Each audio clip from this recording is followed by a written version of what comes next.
বিসমিল্লাহির রহমানির রহিম। রাজশাহী বিভাগীয় অনলাইন স্কুলের পক্ষ থেকে আজকের ক্লাসে সবাইকে স্বাগত জানাচ্ছি। মোহাম্মদ মজনু মিয়া, প্রভাষক পরিসংখ্যান, বেলকুচি সরকারি কলেজ, বেলকুচি, সিরাজগঞ্জ। প্রিয় শিক্ষার্থী, কেমন আছো তোমরা? নিশ্চয়ই ভালো আছো, আমিও ভালো আছি। আজ উচ্চ মাধ্যমিক পরিসংখ্যান দ্বিতীয় পত্রের পঞ্চম অধ্যায়ের পৈশবিন্যাস নিয়ে আলোচনা করছিলাম। আজ আমি দেখাবো পৈশবিন্যাসের গড় এবং ভেদাঙ্ক কীভাবে নির্ণয় করতে হয়। অর্থাৎ আজকের আলোচনা শেষে তোমরা পৈশবিন্যাসের গড় এবং ভেদাঙ্ক নির্ণয় করতে পারবে। পৈশবিন্যাসের গড় এবং ভেদাঙ্ক নির্ণয় করতে পারবে। নিশ্চয়ই তোমাদের পৈশবিন্যাসের সম্ভাবনা অপেক্ষক কী সেটা মনে আছে? হ্যাঁ শিক্ষার্থী বন্ধুরা, পৈশবিন্যাসের সম্ভাবনা অপেক্ষক P of x equal to, পৈশবিন্যাসের সম্ভাবনা অপেক্ষক P of x equal to E to the power minus M to the power x divided by x factorial. এক্সের রেঞ্জ হলো 0, 1, 2 আপ টু অসীম। পৈশবিন্যাসের সম্ভাবনা অপেক্ষক P of x equal to E to the power minus M to the power x divided by x factorial. পৈশবিন্যাসের সম্ভাবনা অপেক্ষক P of x equal to E to the power minus M to the power x divided by x factorial. এক্সের range হলো 0, 1, 2, 3 up to অসীম। ঠিক আছে শিক্ষার্থীরা, এই যে পৈশবিন্যাসের সম্ভাবনা অপেক্ষক, এখান থেকে আমরা কি করব? পৈশবিন্যাসের গড় এবং ভেদাঙ্ক নির্ণয় করব। পৈশবিন্যাসের গড় এবং ভেদাঙ্ক নির্ণয় করব। আমরা জানি পৈশবিন্যাসের গড় অথবা কোনো বিচ্ছিন্ন দৈব চলকের গাণিতিক প্রত্যাশা expectation of x equal to summation x into p of x. তাহলে দেখো শিক্ষার্থী বন্ধুরা, এখানে পৈশবিন্যাসের প্রত্যাশিত মান, পৈশচলকের প্রত্যাশিত মান অথবা পৈশচলকের গড় অথবা পৈশবিন্যাসের গড় expectation of x equal to summation x into p of x equal to summation x into e to the power minus M to the power x divide by x factorial. ঠিক আছে শিক্ষার্থীরা, যেখানে এক্স এর range হলো 0, 1, 2, 3 up to অসীম। এখন যদি পর্যায়ক্রমে x এর মান বসানো হয় তাহলে দেখো কি পাবো? এখানে আমরা এক্স এর মান 0, তাহলে কত হবে? 0 into e to the power minus M to the power 0 divided by 0 factorial plus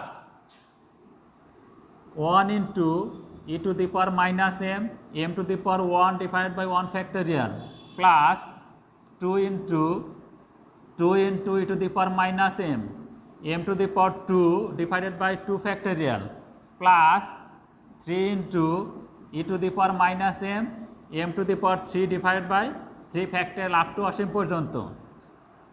ঠিক আছে শিক্ষার্থীরা, ইকুয়াল টু দেখে লেখা যায়, এটা যেহেতু 0 ইন্টু আছে, এটা কি হবে তাহলে? 0 ইন্টু সামথিং ইকুয়াল টু কত? 0। তাহলে কত হবে? এটা 0 plus 1 into e to the power minus M divided by 1 factorial equal to কত? 1 ফ্যাক্টোরিয়াল ইকুয়াল টু হলো 1।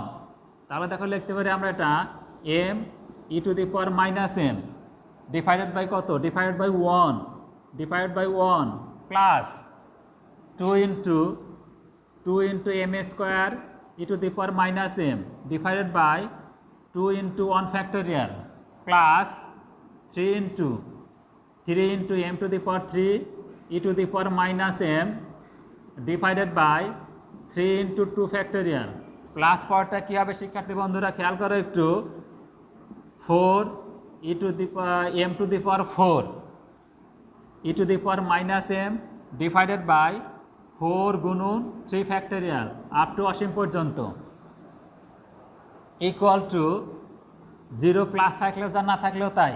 তাহলে আমরা লিখতে পারি, দেখো এটা M E to the power minus m plus 2 কেটে দাও, কেটে গেলে কী হবে, এখানে m square E to the power minus m divide by 1 factorial plus 3 কী হবে, এটা m to the power 3 E to the power minus M divided by 2 factorial plus 4 m to the power 4 E to the power minus M divided by 3 factorial up to অসীম পর্যন্ত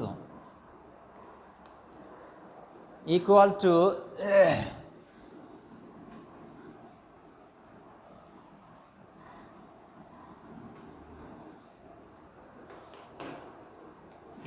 two দেখো এখানে M E to the power minus M common আছে, M E to the power minus M সবগুলো থেকে আমরা কি করতে পারি, M E to the power minus M common নিতে পারি। কমন নিলে কি হবে, দেখো 1 plus M to the power 1 অর্থাৎ এম বাই 1 ফ্যাক্টোরিয়াল প্লাস এখানে কি থাকে, দেখো M square by 2 factorial, M square by 2 factorial plus পরটা কী হবে, M to the power 3 divide by 3 factorial up to অসীম পর্যন্ত ইকুয়াল টু, নিশ্চয়ই তোমাদের মনে আছে, দেখো যে E to the power minus M equal to 1 minus m1 divide by 1 factorial plus M square divide by 2 factorial minus M to the power 3 by 3 factorial up to plus অসীম পর্যন্ত, এবং e to the power plus m অথবা e to the power m equal to হলো 1 plus m divide by 1 factorial plus M square by 2 factorial plus M to the power 3 by 3 factorial up to অসীম পর্যন্ত। ঠিক আছে শিক্ষার্থীরা, তাহলে দেখো ভিতরে যে মানটা পেয়েছি এখানে আমি 1 plus m by 1 factorial plus M square by 2 factorial plus M to the power 3 by 3 factorial up to অসীম পর্যন্ত। তাহলে এইটা এখানে আমরা কি লিখতে পারি, এইটা এখানে লিখতে পারি e to the power plus n, এইটা এখানে লিখতে পারি আমরা e to the power plus m অথবা e to the power M.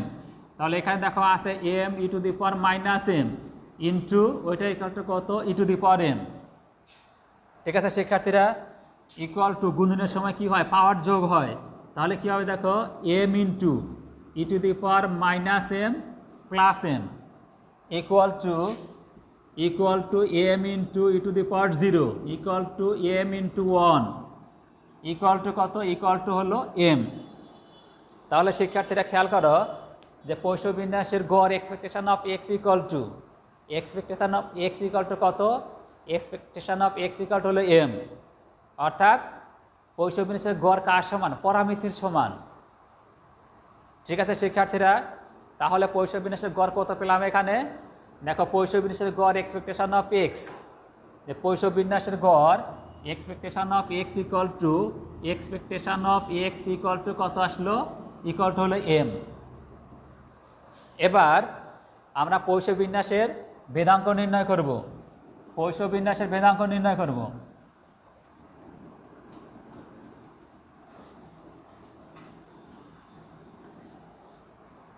আমরা জানি পৈষ্য বিন্যাসের সম্ভাবনা অপেক্ষক P of x equal to E to the power minus m m to the power x divide by x factorial. আমরা জানি পৈষ্য বিন্যাসের সম্ভাবনা অপেক্ষক P of x equal to E to the power minus M to the power x divided by x factorial, যেখানে x এর range হলো 0, 1, 2, 3 up to অসীম পর্যন্ত। আর পৈষ্য বিন্যাসের গড় expectation of x equal to m. আমরা জানি কোনো দৈব চলকের ভেদাঙ্ক ভেরিয়েন্স অফ এক্স, দৈব চলকের ভেদাঙ্কের গণনা সূত্র অথবা ব্যবহারিক সূত্র variance of x equal to হলো expectation of X square minus expectation of X whole square. আর expectation of X square equal to আমরা লিখতে পারি, দেখো expectation of X minus 1 plus X minus expectation of X whole square. ঠিক আছে শিক্ষার্থীরা, এটা যদি ভেঙে দেওয়া যায় তাহলে আসবে, দেখো expectation of X into x minus 1 x minus 1 plus expectation of x minus expectation of x whole square। ঠিক আছে শিক্ষার্থীরা, যেহেতু আমরা জানি expectation of X equal to কত এম, তাহলে এই মানটা কত হবে এম হবে, আর expectation of X whole square equal to কত হবে এম স্কয়ার হবে।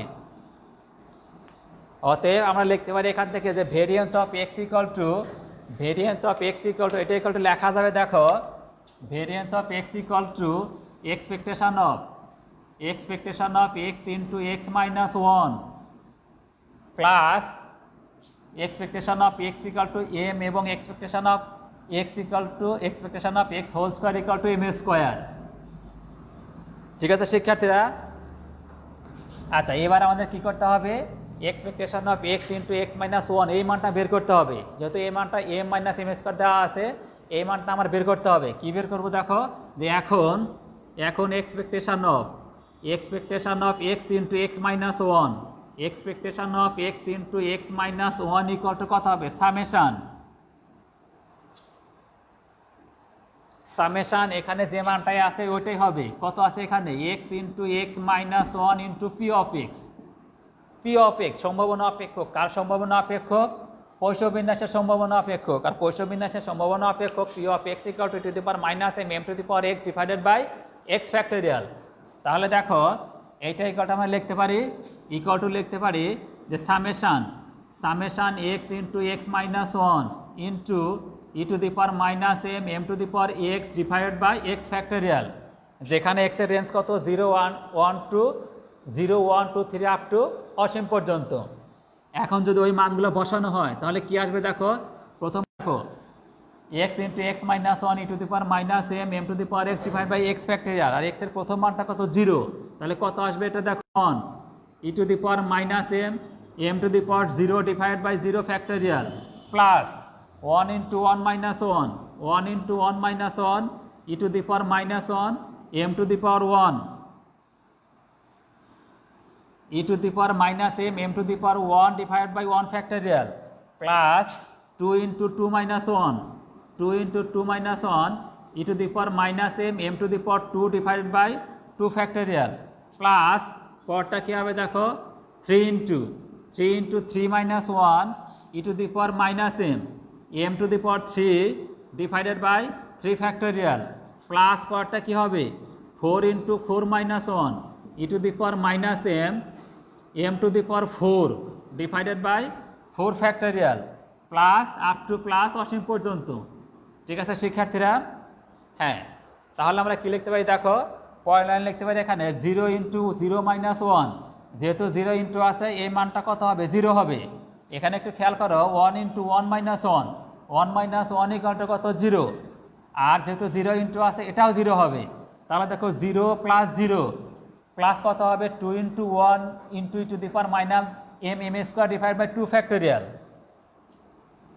তাহলে দেখো প্রথম মানটা কত হবে, প্রথম মানটা হবে 0, দ্বিতীয় মানটা 0 plus 2 into 1 into e to the power minus m to the power 2 divided by 2 গুণন 1, যেহেতু এটা আছে কত 2 ফ্যাক্টোরিয়াল কত হবে 2 গুণন 1 প্লাস পরটা হবে দেখো 3 into 2 e to the power minus m to the power 3 divided by 3 গুণন 2 গুণন 1 ফ্যাক্টোরিয়াল, 3 গুণন 2 গুণন 1 ফ্যাক্টোরিয়াল।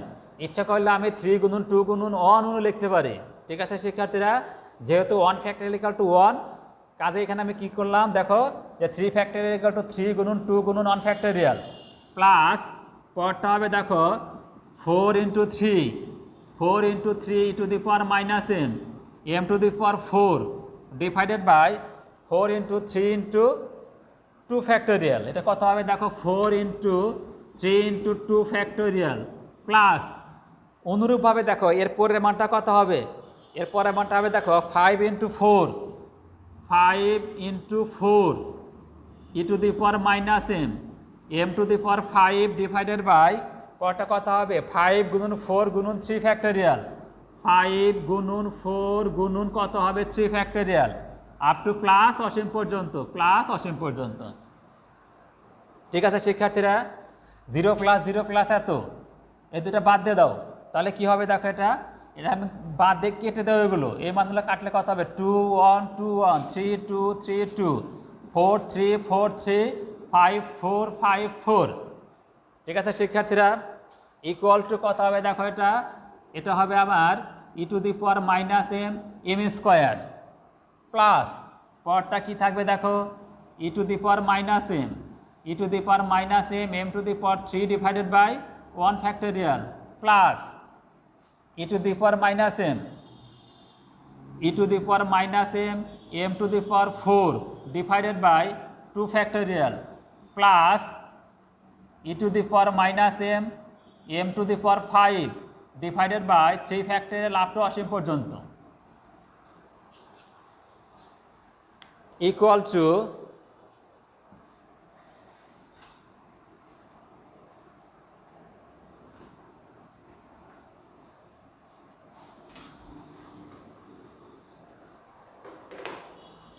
টু দেখো এখানে e to the power minus m square যদি কমন না হয়,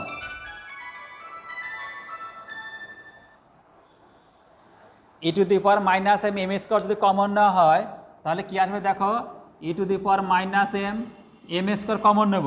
কমন নিতে প্রথমে কি থাকে, এখান থাকবে দেখো এখান m divide by 1 factorial,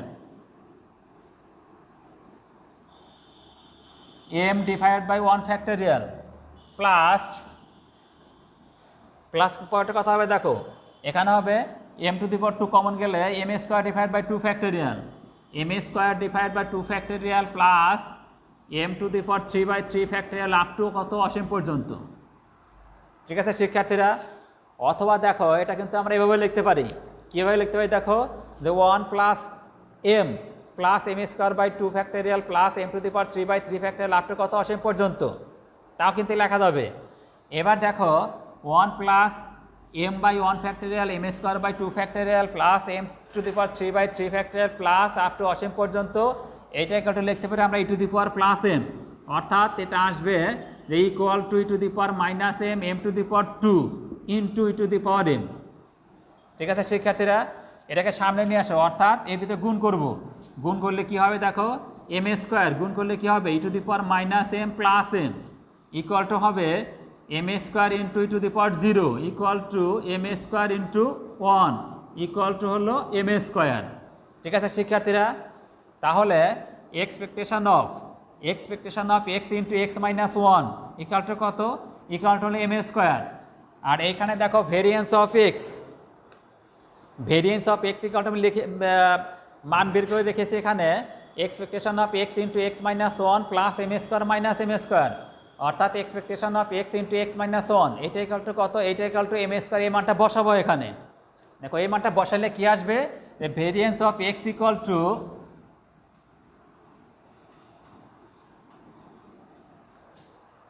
variance of x equal to expectation of X into x minus 1 এটা ইকুয়াল টু কত m square plus m minus m square.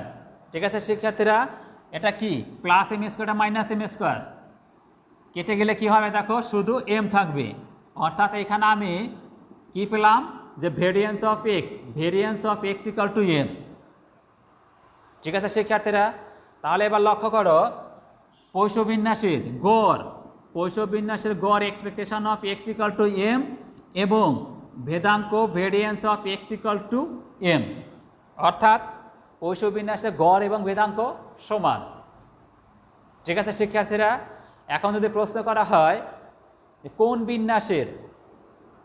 বিন্যাসের গড় ও ভেদাঙ্ক সমান, 1 দিল দ্বিপদী বিন্যাস, 2 পৈশবিন্যাস, 3 পরিমিত বিন্যাস এবং আর কি বলবো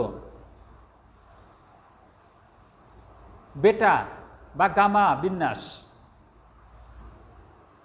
ঠিক আছে, তাহলে এখান থেকে আমরা কিন্তু খুব সহজে বলতে পারবো যে কোন বিন্যাসের গড় এবং ভেদাঙ্ক সমান। যেমন দেখো দ্বিপদী বিন্যাসের গড় এবং ভেদাঙ্ক, দ্বিপদী বিন্যাসের গড় এবং ভেদাঙ্কের মধ্যে কি সম্পর্ক ছিল, যে গড় ভেদাঙ্ক অপেক্ষা পৈশবিন্যাসে কি পেলাম আমরা, যে পৈশবিন্যাসের গড় এবং ভেদাঙ্ক সমান। এবং কার সমান, পরেরা যদি এরকম বলে যে কোনো বিন্যাসের পরামিতি 3, তাহলে বুঝতে হবে কি আমাদের যে ওই বিন্যাস বলতে হলো কোন বিন্যাস? ওই বিন্যাস বলতে হলো পৈশ বিন্যাস। পৈশ বিন্যাসের পরামিতি যদি 3 হয় তাহলে গড় ইকুয়াল টু বেদাঙ্ক ইকুয়াল টু কত হবে? ইকুয়াল টু হবে 3। ঠিক আছে শিক্ষার্থীরা, আমরা তাহলে কি করতে পারবো এখন যে পৈশ বিন্যাসের গড় এবং বেদাঙ্ক নির্ণয় করতে পারবো। যে কোনো গাণিতিক সমস্যা থেকে আমরা পৈশ বিন্যাসের গড় এবং বেদাঙ্ক এখন নির্ণয় করতে পারবো। কি পারবো না শিক্ষার্থীরা? হ্যাঁ, পারা যাবে যদি পৈশ বিন্যাসের সম্ভাবনা অপেক্ষক দেওয়া থাকে। যদি পৈশ বিন্যাসের সম্ভাবনা অপেক্ষক দেওয়া থাকে, অর্থাৎ পরামিতির মান দেওয়া থাকলো, এক্স এর মান দেওয়া থাকলো, সেক্ষেত্রে আমরা কি করতে পারবো? পৈশ বিন্যাসের গড় এবং বেদাঙ্ক নির্ণয় করতে পারবো। এরপরেও যারা বুঝতে পারোনি বা বুঝতে কিছুটা সমস্যা আছে, তোমরা বাড়িতে গিয়ে চর্চা করবা। যদি সমস্যা হয় তাহলে আমার এই অনলাইন ক্লাসের যে ভিডিও আছে, এই ভিডিওর নিচে তোমরা কমেন্ট বক্সে কমেন্ট করে রাখবা কি তোমাদের সমস্যা। আমি দেখে আগামী ক্লাসে সমস্যাগুলোর উত্তর দেওয়ার চেষ্টা করব।